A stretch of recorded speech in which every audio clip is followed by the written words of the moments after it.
नमस्कार, face to face में आपका स्वागत है। हमारे साथ में बातचीत करने के लिए हमारे खास मेहमान साबिर अली जी, आम आदमी पार्टी के नेता, प्रमुख समाज सेवक। साबिर साहब, आपका स्वागत है। नमस्कार।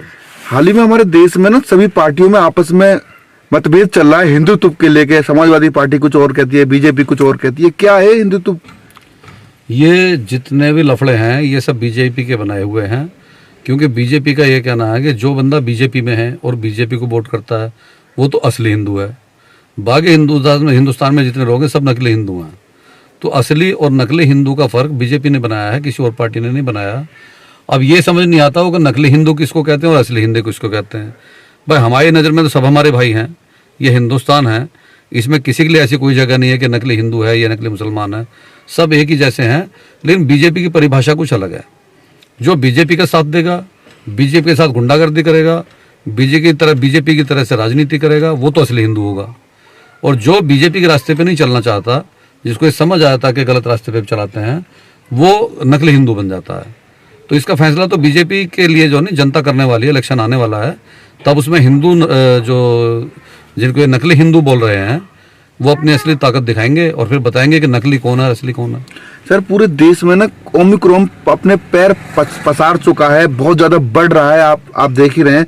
लेकिन भारत में रैलियां बंद नहीं हो रही हैं। चुनाव आ रहे हैं लेकिन रैलियों से नहीं हो बढ़ेगा और ज्यादा बढ़ेगा। ये जनता के साथ खिलवाड़ नहीं है? देखिए, ये पूरी खिलवाड़ तो एक तरह से सेंट्रल गवर्नमेंट की है, क्योंकि सब कुछ सेंट्रल गवर्नमेंट के अंडर में है। वो अपनी बीजेपी की रैलियों को कम करने वाले हैं नहीं, और जब वो करेंगे तो दूसरों को मना नहीं कर सकते, क्योंकि उनको हार का सामना करना पड़ रहा है। और अभी से वो ना इस बात को लेके अंदर से काफ़ी हद तक डिस्टर्ब हैं। इसीलिए उनके कुछ गलत मानसिकता के लोग जो नेता बने बैठे हैं या जो उनके प्रवक्ता हैं, वो बड़े उल्टी सीधी बयानबाजी कर देते हैं जो जनता के हित में नहीं है। तो इसका जवाब इनको जनता देने वाली है। और बीजेपी पूरी तरह से घबराई हुई है कि हम इलेक्शन हार रहे हैं यूपी में। अभी तक अगर इलेक्शन कराए जाए तो बीजेपी की हार निश्चित है। लेकिन इतनी घबराहट में जनता के लिए इतना जरूर सोच लेना चाहिए कि अगर कल जनता जो उनके बीच, देखिए, जब हम अपने किसी को खोते हैं किसी बीमारी में, तो वो कौम देख के नहीं आती। हिंदू, मुसलमान, नकली हिंदू, असली हिंदू, पंजाबी, ये देख कर नहीं आएगी बीमारी सबको आएगी। और अपनों को खोने का दुख उसको होता है जिसके घर से कुछ जाता है।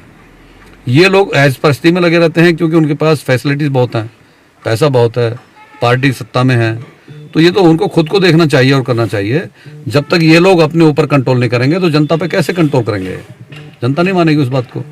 कोई पुलिस वाला पकड़ेगा, पहले जवाब देगी, पहले रैलियां बंद कराओ जी, फिर मैं भी आ जाऊंगा।